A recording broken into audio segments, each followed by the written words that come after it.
Let's drop the rose-colored glasses. Behind old Hollywood's velvet curtains, the studios didn't just manufacture stars. They churned out legends and whispered about their so-called uncontrollable appetites. But who decided which women were icons and which were nymphomaniacs? Here's a question. Was it lust, loneliness, or just plain old sexism at work? Grab your popcorn because this episode isn't about fairy tales. Ready to discover who made headlines and who paid the price for craving more than just the spotlight? Let's peel back the silk sheets and dive in. Lana Turner. If there was ever a star whose private life could outshine her public image, it was Lana Turner. Forget everything you know about Hollywood glamour. Lana's story is pure, undiluted drama. This is a woman who wasn't just chasing love. She was running straight through a minefield of desire, violence, and headlines that refused to let her breathe. Let's set the scene. Lana was barely 16 when she was discovered at a soda fountain and transformed into a starlet overnight. The studios branded her as the sweater girl, and men, both on screen and off, lined up like they were auditioning for heartbreak. But it wasn't her 7 marriages that sent gossip columns into a frenzy. It was the body in her bedroom. Enter Johnny Stompanato, the mob-connected lover with a jealous streak that bordered on deranged. Their relationship was a powder keg, passionate, possessive, and destined to explode. When Lana's teenage daughter, Cheryl Crane, stabbed Stompanato to death during a violent argument, Hollywood nearly burst its seams. Was it self-defense? The court said yes, but the whispers said Lana's bedroom was a battleground. Of course, the nymphomaniac label came fast and thick. Tabloids painted Turner as a sex-crazed femme fatale, always hunting for her next thrill. But the reality? Lana's real addiction was love. She was obsessed with the idea of being cherished, maybe even saved. Each affair was a shot at redemption, each marriage a chance to rewrite the script. And let's not forget, old Hollywood ate these stories up, selling more papers off Lana's sins than her Oscar-worthy performances. But here's the real twist. Through every scandal, Lana Turner owned her reputation. She never played the victim. Instead, she flipped the script, turning heartbreak, trauma, and even murder into one of Hollywood's greatest survival stories. The next time someone calls her a nymphomaniac, remember, Lana Turner was living proof that in a town obsessed with fantasy, the wildest stories were sometimes heartbreakingly real. Mini conclusion? Lana Turner didn't just make headlines. She set the standard for every messy, passionate Hollywood drama that followed. And if her appetite for love shocked the world, maybe it was the world that needed a wake-up call. Tallula Bankhead. Let's get one thing straight. Tallula Bankhead didn't care what anyone thought. Not the studios, not the censors, not her own parents. In an era where Hollywood kept secrets locked in vaults, Tallula was a walking, talking scandal. Proud of it, too. She was the original I do what I want rebel, and her legend is built on the bodies of broken taboos. Tallula came from political royalty. Her father was a Speaker of the House, but she sprinted from Southern decorum to the wild lights of Broadway and Hollywood. She drank harder than most men, smoked like a freight train, and dropped one-liners so sharp they'd slice through steel. Her off-screen antics were the stuff of legend, but it was her unapologetic sexuality that sent the gossip mongers into overdrive. Was Tallula really a nymphomaniac, or just a woman ahead of her time? The answer depends on who you ask. She slept with men, women, and probably a few folks who still aren't sure. Tallula herself said, "My father warned me about men and booze, but he never said a word about women and cocaine." That wasn't just a punchline, it was a manifesto.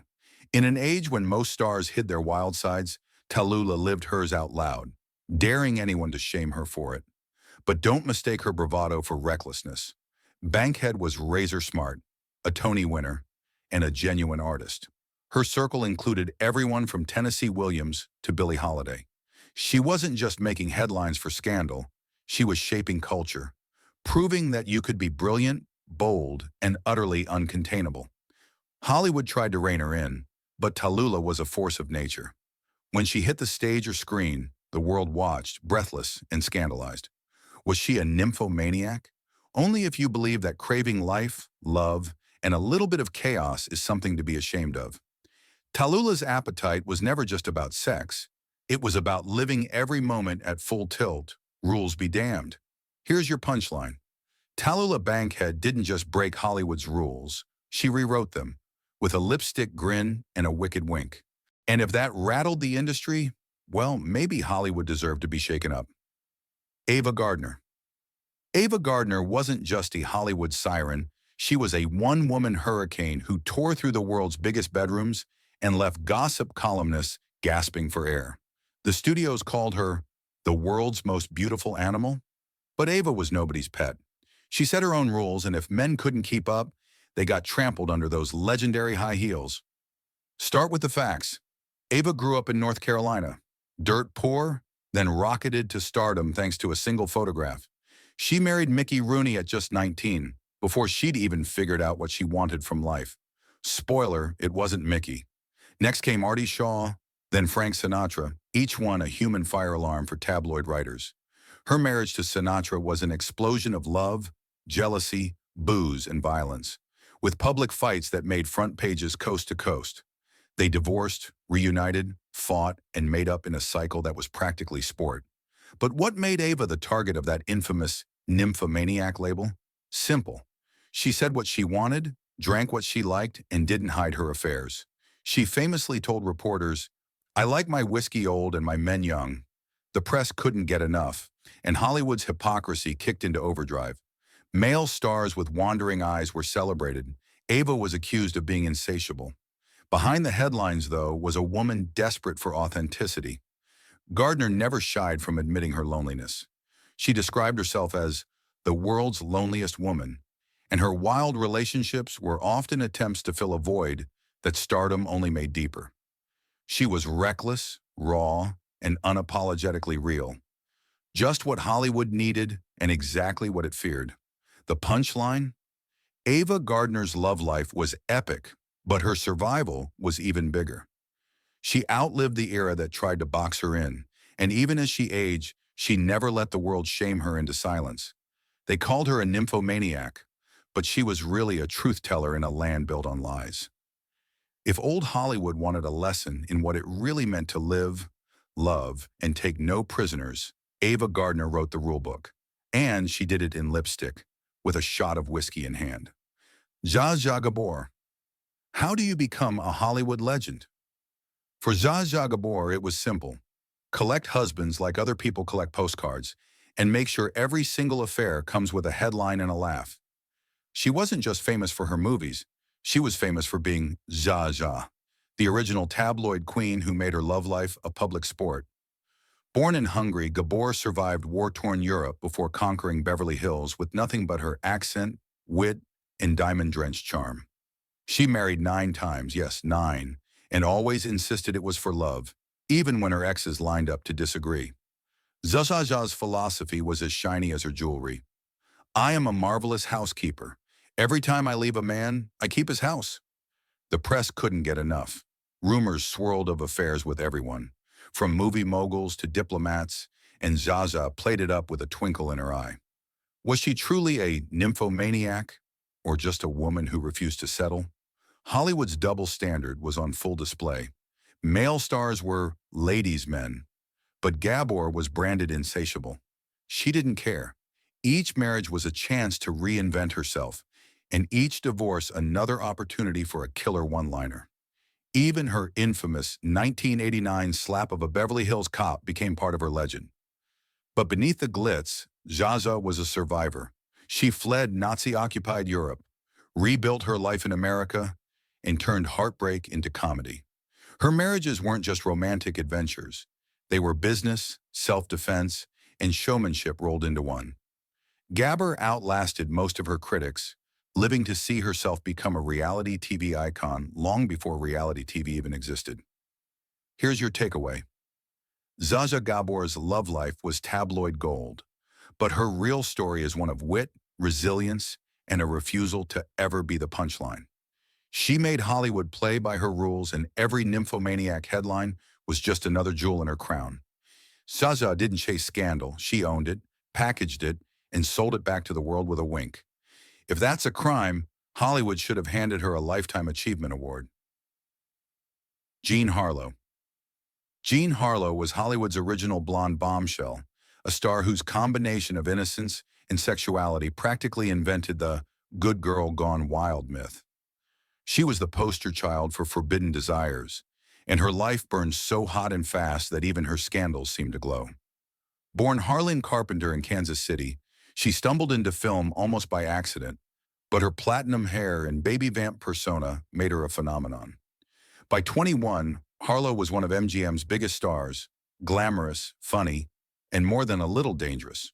Studios loved using her image to tease audiences. Her roles in Red-Headed Woman and Dinner at 8 made censors sweat and moviegoers swoon. But off-screen, Jean Harlo's life was even wilder than her movies. She was married 3 times before her tragic death at just 26. Her second husband, Paul Byrne, died mysteriously only months after their wedding, an apparent suicide. But rumors swirled of murder, bedroom games gone wrong, and a secret life nobody could quite explain. The tabloids had a field day, spinning tales of orgies, affairs with co-stars, and a sexual appetite that knew no boundaries. Did Harlo deserve the nymphomaniac label? Probably not. She was more a victim of her own vulnerability than a predatory femme fatale. Friends said she was kind, funny, and desperately seeking the love she never quite found. But Hollywood, always hungry for a scapegoat, decided that a beautiful woman with a complicated past must be addicted to sex. Harlo's public image became a cautionary tale. She was both the fantasy and the warning. Still, you can't deny Jean Harlo's impact. She made it okay for women to want, to flirt, and to laugh about their desires. If she broke the rules, it was because the rules were made to break women like her. The industry feasted on her persona, then mourned her as a tragic example when her kidneys gave out and she died in her mother's arms. In the end, Jean Harlo's greatest scandal wasn't what she did in the bedroom. It was that she refused to be ashamed of who she was. The world called her a nymphomaniac, but the real crime was demanding a price for her sparkle. Clara Bo. If you want to know who wrote the blueprint for Hollywood scandal, look no further than Clara Bo, the original It Girl. Clara's rise from Brooklyn's slums to silver screen royalty is pure Hollywood myth. But what set her apart wasn't just her talent. It was the way she turned desire into rebellion, making every camera flash feel like an act of revolution. Bo wasn't just Hollywood's biggest female star of the 1920s. She was the first modern sex symbol, a woman whose natural charisma made men, and plenty of women, swoon. Her performance in It invented the term sex appeal, but off-screen, Clara's real life was 1,000 times messier than any movie. The press called her wild, reckless, even dangerous. They said she had more affairs than a phone book has numbers, and the infamous rumor about Clara and the entire USC football team? Tabloid gold, totally exaggerated, but it stuck because the world couldn't believe a woman could have that much power or that much fun. What they didn't print, Clara's childhood was a horror show marked by poverty, abuse, and trauma. Stardom didn't heal her, it just gave her new scars. The studios wanted a good girl on the screen and a bad girl off it, and Clara, blunt, honest, and deeply wounded, gave them both, but at enormous cost. She found herself hounded by private detectives, betrayed by supposed friends, and shamed by the industry that cashed her checks. Did Clara Bo deserve the nymphomaniac label? Hardly. She was a survivor, not a predator. Sex was her escape, her rebellion, and sometimes her undoing. If men had lived half as boldly, they'd have been called legends. For Clara, it was scandal. The double standard was as thick as the smoke in a prohibition nightclub. Clara Bo's wildest act wasn't anything she did in a bedroom. It was daring to live by her own rules. She blazed a path for every difficult woman who came after, even as the system tried to erase her. When her fame faded, Bo disappeared from Hollywood, preferring obscurity to more headlines. In the end, the It Girl gave Hollywood its first real taste of sex appeal and showed just how dangerous a woman could be when she owned it. Joan Crawford. Joan Crawford was the definition of steel-willed ambition, a woman who turned herself from a humble Texas dancer into one of Hollywood's most enduring legends. But behind the carefully crafted image was a life stalked by rumor, scandal, and that infamous nymphomaniac tag that clung to her like cigarette smoke. Let's get this out of the way. Joan Crawford didn't play by anyone's rules. She was married 4 times, tangled with more lovers than her publicists could count, and never apologized for wanting it all: career, love, and power. To her critics, that made her difficult. To the tabloids, it made her an insatiable sex machine. Gossip columns drooled over her rumored flings with everyone from Clark Gable to Marilyn Monroe. Was it all true? Probably not. But for Crawford, image was everything, and so was survival. Why did Joan attract such a scandal? Maybe because she didn't care about society's double standards. She chased roles, lovers, and opportunities with the same hunger, refusing to let Hollywood typecast her as either saint or sinner. If she wanted something or someone, she went for it. The studios loved selling her as the ultimate other woman, playing up her sultry screen roles as proof of off-screen passions. But for every steamy headline, there was a story of heartbreak, failed marriages, betrayals, and a battle to stay relevant in an industry that didn't want ambitious women to age. Crawford's private life was complicated. She was fiercely protective of her adopted children, despite what Mommy Dearest later claimed, and struggled with loneliness and addiction behind the scenes. Her desire wasn't just for sex, but for validation, a craving as deep as her drive for stardom. Hollywood built her up, then tore her down for being the very thing it demanded: bold, hungry, and unashamed. Mini conclusion? Joan Crawford didn't just embody the era's sexual anxieties, she weaponized them.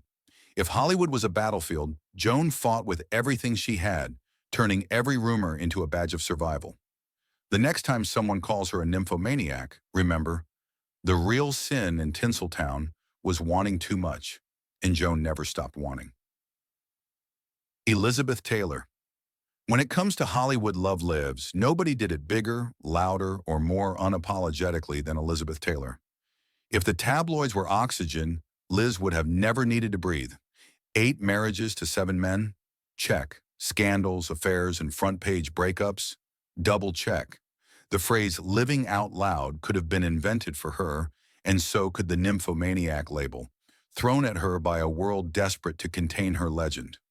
Born in England, raised in California, Taylor was a star before she hit puberty. But it was her grown-up years that set records, and not just at the box office. She married her first husband, Nicky Hilton, at 18, and the carousel spun from there. Michael Wilding, Mike Todd, Eddie Fisher, stolen from Debbie Reynolds, Scandal.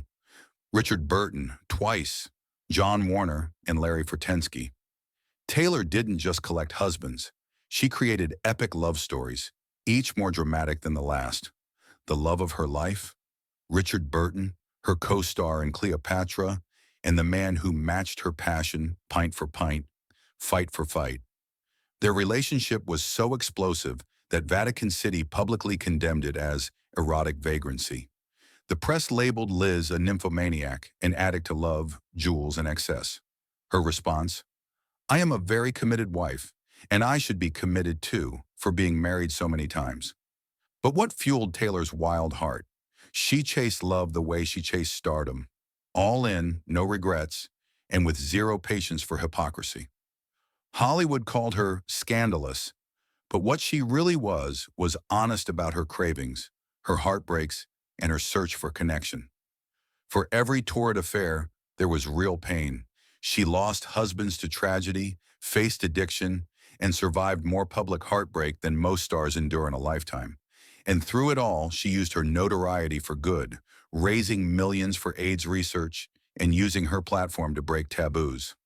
The world gawked at her love life, but Elizabeth Taylor used every headline as fuel. The nymphomaniac label was just another glittering jewel in her crown, a word meant to shame her, but which only made her shine brighter. In Hollywood, love is a commodity. For Liz, it was a crusade. The joke's on anyone who thought they could shame her for wanting too much. She wanted it all, and for a while she had it. Rita Hayworth. If ever there was a woman both worshipped and wounded by the title Love Goddess, it was Rita Hayworth. Her on-screen persona was pure fire, glamorous, untouchable, and dripping with sensuality. But for Hayworth, Being Hollywood's ultimate fantasy came with a cruel twist. No matter how many men she married, how many hearts she broke, or how many smoky glances she tossed, she couldn't find the love she was supposedly addicted to. Born Margarita Cancino to a family of dancers, Rita's early life was a cycle of discipline and heartbreak. Groomed for stardom from childhood, she entered the spotlight with one purpose: to be desired. Hollywood transformed her, changed her name, electrolysed her hairline, and taught her how to smolder for the camera. But the real secret: Rita was painfully shy. On set, she'd light up a room. Off set, she shrank into the shadows, plagued by anxiety and self-doubt. So why did the world brand her a nymphomaniac? 5 marriages: Orson Welles, Prince Ali Khan, Dick Haymes, James Hill, Edward Judson, and a parade of high-profile lovers made for irresistible copy. The press painted Hayworth as a woman driven by insatiable urges, a love addict who could never be satisfied. But the reality was far sadder. Rita was searching for comfort and stability in a world that saw her only as an object. She famously lamented, "Men go to bed with Gilda, but wake up with me." Rita's loneliness was legendary. She battled alcoholism, survived public humiliation, and watched as her sex symbol image overshadowed her genuine talent. Hollywood gave her everything, then devoured her. She lived out her final years in seclusion, a far cry from the spotlights that once adored her. And yet, even as her life faded, her legend only grew.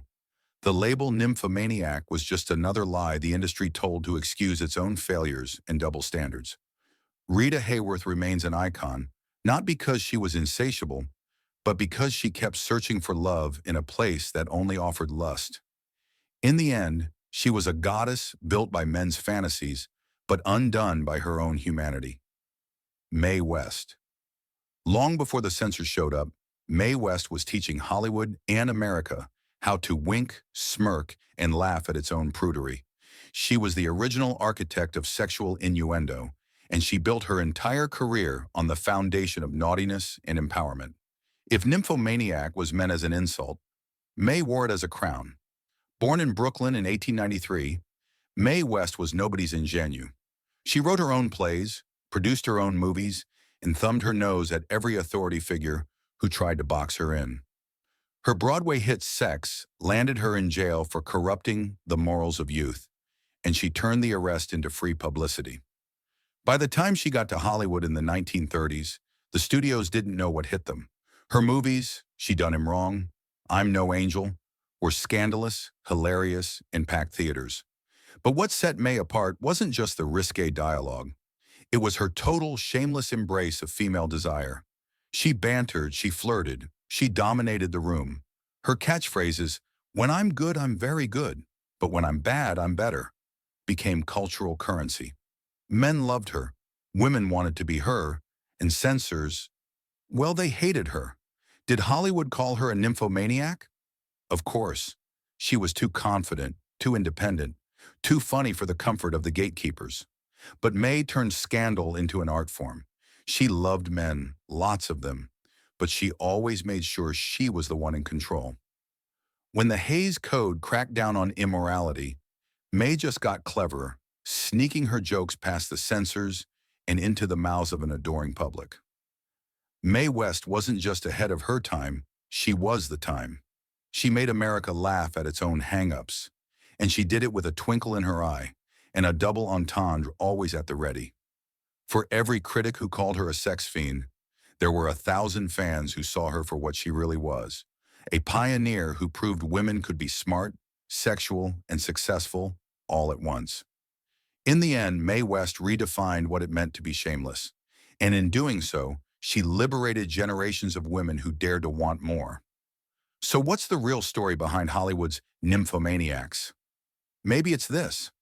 In a world built on secrets, the greatest scandal was refusing to be ashamed. These women didn't just chase love, they chased freedom, broke taboos, and turned gossip into legend. Which story shocked you most? Drop your thoughts below, hit subscribe for more untold Hollywood truths, and remember, sometimes the real drama is in what the headlines tried to hide. See you next time, under the silver screen's darkest lights.